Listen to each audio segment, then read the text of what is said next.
If we talk on local flaps on hand, so reconstruction of composite dorsal hand defects, they involve such deeper structures like nerves, tendons, bones, muscles, and joints.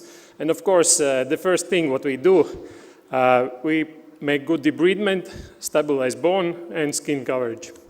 And if we can do some defect reconstruction at that same time, it's good benefit for patient. So far, there is no controlled randomized trials published on reconstruction of hand defects.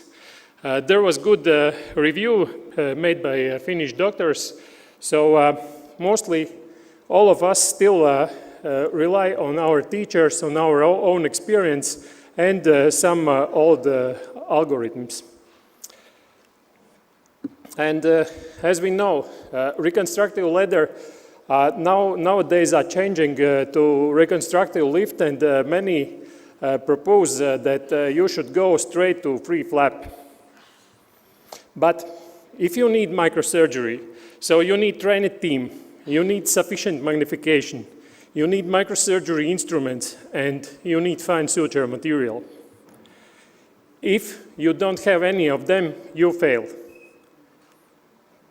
And in any case, you can use local flaps like small flaps in finger, doing transposition flaps, making them composite, including some other structures, like in this case, some annular ligament and reconstructing defect.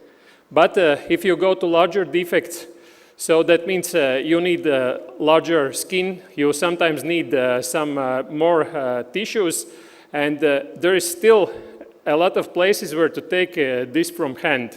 Like in this case, where is a four-limb injury, and there is a requirement for free flaps in lower legs.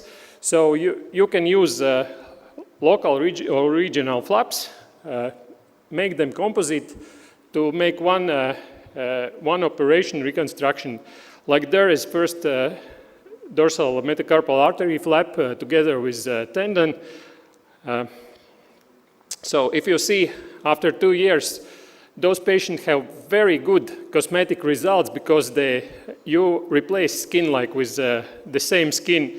And there's even, if you note, on the other hand, there is a pedicled radial flap together with vascularized lateral cutaneous nerve transplant.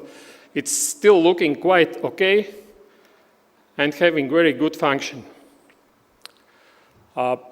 You can use large pedicled flaps in large hand defects, like in this one you see a metacarpal defect, when you see tendon defect, skin defect. So you can use radial forearm flap together with vascularized radius with palmaris longus tendon. You bend it, you take part of flexor carpi radialis tendon, and you can reconstruct, and such patients can go back to prison if they are living there.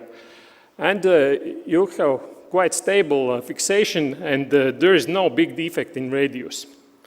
So why to use local flap on complex dorsal hand? This is the same region, no need to sacrifice other part of body. Skin and tissue texture is more similar. Only one team need to harvest flap, and there is no need for microscope, only if you fail, yeah. And there is less operating time in experienced hands, and this is very good alternative to free flap. And you should know that Prof. Tajima said that do what you should do, not you can do. And sometimes local flaps are much better than free flaps because it's just easier. Thank you.